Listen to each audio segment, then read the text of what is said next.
So, some breaking news today, and this is going to be something you're going to see different in college football from here on out. A clock change for college football that's being implemented this fall. So, it's too bad that Georgia didn't get an opportunity to deal with this during their spring game. Now, we don't know what they do in practice, but now from here on out, games will no longer have a stoppage after first downs. The clock won't stop and then get wound. So the clock will continue to run. And in addition, there will not be untimed downs going from in the first and third quarters. So if you're at the end of a quarter and something, I don't know how an untimed down occurs, but it's usually by penalty, almost always by penalty. So that's gone. And the other interesting thing is that you will no longer have the capability of calling back-to-back timeouts. So that means at the end of games, if you're going to ice somebody, or at the end of halves, you can't do that anymore. I think you're entitled to one timeout. So, in the case of I'm trying to think of situations where you break the huddle, or you can't come out of a timeout and be screwed up and take a timeout. Like, that's not permitted anymore, the way I understand it. But I think the biggest thing that will change is that the clock isn't stopped on first downs to allow the chains to move. So this will affect college football a little bit. The clock, okay, so there's a couple of reasons why this is happening. First of all, make sure if you're wanting, Red Zone just got more of these in, and they have them in double XL sizes. So if you are interested in a Boom t-shirt, make sure you're clicking right down below. I'm going to put the link to the red shirt, but they've got black and red that they've just ordered. I don't have a black. But for those of us who are bigger, double X, they've got those. Now, I think it's up to, I don't want to say triple, but I think it was double for sure. So check it out. The link is down below. My camera is really moving around a lot right now. But when you get back to it, on this, so why is this happening? Okay, there's a public reason why college football is trying to quicken games. Number one, it's for safety. I mean, that is, when you talk to coaches, they're discussing that they want player safety is like a big deal. And that's why you're seeing rule changes on kickoff. That's why you're seeing rule changes on time. This is going to shave some time off of games, no doubt about it. I don't know. It's hard to know how many minutes it will shave off. The other thing that pops into my brain, because I follow it so closely, is the fact that we're entering a stage here where television is going to try to get as many games as possible onto Saturdays. If they can do a quadruple header, they're going to do it. And the really only way they can pull that off, walk with me through this. The easiest and kind of the only way they can do it is by going noon to 3, not 3:30. Noon to 3, 3 to 6, 6 to 9, 9 to midnight. If the games are 3-hour compact games, you can pull that off. You can put 4 games in a row on network television. It is not out of the realm of possibility at all. They also could say, okay, it doesn't have to perfectly be 3 hours. We can do 3 hours and 15 minutes. We can shrink halftime, which I do not think they will do. And I'll get to that in a second. And it doesn't have anything to do with bands, but which are getting fewer and fewer appearances over time. This really, though, from the coaches, which is where this bubbled up from, it really is about player safety, because what they're trying to do is lower the amount of plays in a game. And when you shorten the amount of time that a game is, that means you're going to have fewer plays, fewer injuries. That's sort of the thinking of all of this. But the television folks are going to take advantage of this all they can. If TV has the ability to stack 4 games on ABC and 4 games on ESPN, they are going to do that. That is better than taking 8 games, spreading them out over ESPN, ABC, and ESPN2, because just ESPN2 has fewer viewers, period. That's just what it is. So I think for the consumer, this might be a good thing. For the fan, the consumer, it will mean shorter games. Now, what that will do for you and your seat, whether that seat is on your living room or that seat is at the game, I don't know.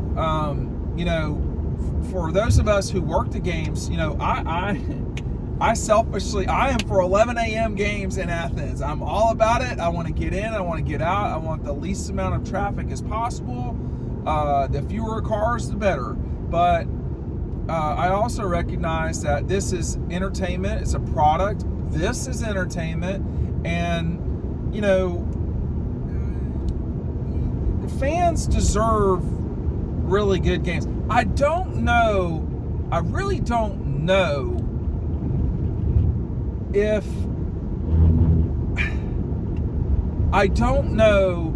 college can shrink the game to 3 hours. And the NFL has perfected that. But the NFL has 10-minute halves or 15. They do not have, whatever they have, they do not have 20-minute halves. They do not have bands. The NFL is predicated on getting you from a 1 o'clock game to a 4 o'clock game to the 8 o'clock game. That is what the NFL's product is. Their product is getting it in the exact window for prime time. So on Thursday nights, that means that they're out the door, if they can, before 11:30. They don't care about local news. They care about national news. In terms of, the Sunday night football game, they would like to get out of the box so that you're done by 11:30. But they start at 8:15. Those are late games, and the clock almost never stops in an NFL game. It's rare that the clock stops. Clock stops on incompletions. That's about it. Incompletions and scores. So they run that thing, and they're in and they're out, and so this will affect scoring slightly. This will definitely affect the amount of plays in a game. This will affect this very well in the future, like 24, 26, 24, 25, 26, 27. This could affect the amount of games that Disney and News Corp can put on television. And that's what I think of immediately, because if Disney in particular, because with Fox and probably Fox, but really it affects Disney the most, because if Disney can if they can get a quadruple header every Saturday somehow, whether that's an SEC quadruple header or a triple header SEC with an ACC game to kick it off, if they can go Clemson, NC State at noon, Tennessee, Alabama. If they can go Clemson, NC State at noon. 3:15 is Clemson is Ole Miss, LSU. The 6 o'clock would be Alabama, Mississippi State. And the 9 o'clock, this would not happen. You can flip flop that. 6 o'clock be Georgia, Florida, and then the 9 o'clock be Alabama, Mississippi State. They'd love that.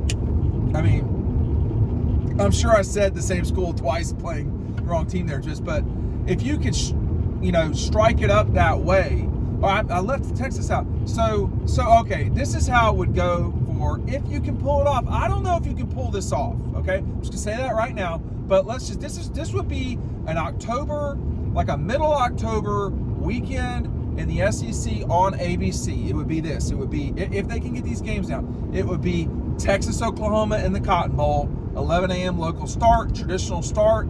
That game would be then. That would lead into either, Georgia, Tennessee at 3, or Alabama, Ole Miss at 3, and whichever one is not at 3, it's at 6.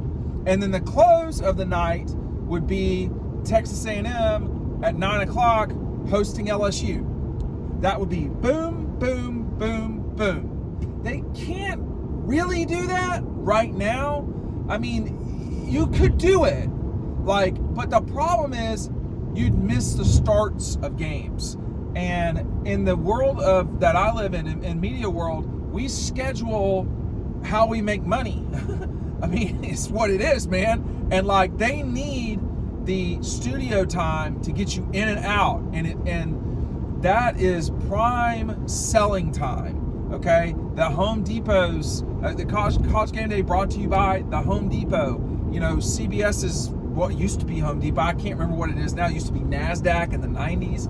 I mean, the studio time matters a lot, and they don't want to just get you straight to the next game. So they're gonna have to narrow this down even more. The next thing that you'll know, if this really goes to a quadruple header, would be watching to see if the halftime shrinks. Because even if halftime shrinks by 5 minutes, then you're it is very possible you could get a quadruple header.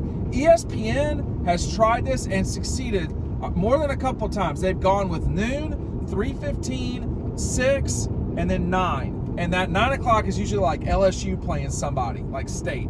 But you can do this now in the SEC. You can go early on the East with Georgia, Carolina, Kentucky, Tennessee, and the Gators. They can all play a noon game.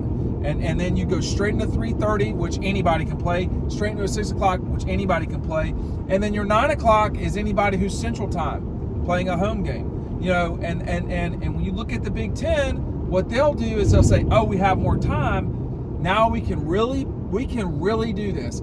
Our games are going to East Coast start at 11:45 a.m. That game will end at 3. And that's all the time they need. That's all the sort of flex time they need.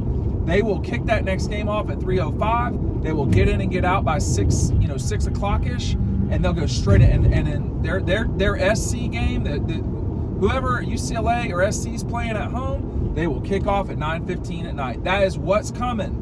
And these rules help. Now, as a consumer of the sport and as a giant fan of late night games, I love it. As a person who works the games, the key here is, and I think I left this part out, is the clock does not run on first downs the last 2 minutes of the game or the half. So your 2-minute drill or your 1 minute or 40-second, it's still there. You're still there. You take that out of the game, and the sport changes. So that's not what's going on here. What's going on here is they're trying to squish down the sort of meaningless time. Georgia's kicking somebody's brains in. They're squishing that time down. That's the part that I think is understandably you're taking away sort of meaningless downs. Once somebody's up 15 in the fourth, we really need a running clock. We don't need the clock to stop, because that last 7 minutes of games can really drag sometimes. And so this will prevent that. But I view it as a real opportunity for broadcast to come in and get their 4 games. But in order to do that, they're either going to have to shift it to an 11:30 start, and the Big Ten will do that. I'm just going to tell you right now, the Big Ten will play an 11:30 a.m. Rutgers or Michigan or Ohio State. I don't know if Michigan's, they might be Central, but Ohio State, I believe, is Eastern. They will play, Penn State definitely is Eastern, and those schools better get used to a 12 or a 11:45 kick, because that is coming. and or an 11:30 even, and they're just going to get you out. If the NFL were trying to do this, they would start kickoffs. They've already started doing. I don't know what I'm talking about. They do a 9 a.m. London game, so they go 9 a.m., 1, 4, and 8. Boom! They've got their quadruple header. That's where we're headed. Now, I'm not saying.